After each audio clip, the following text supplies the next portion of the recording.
So hello guys, welcome back to हम हमारे दो ज़ुनी के व्लॉग्स एंड चैनल। और गाइस आज ना मेरी मम्मी ना कढ़ी बना रही है विद द चना मसूर दाल। वो मेरा फेवरेट दाल है चना मसूर दाल।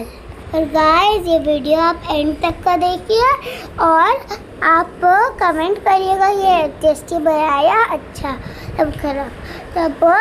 और आप ना घर पे ज़रूर बनाइएगा और प्लीज़ मेरे चैनल को लाइक और सब्सक्राइब बिल्कुल करिएगा।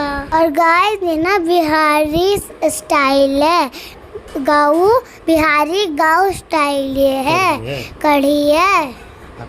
आप ये ज़रूर बनाएं अपने घर को। पापा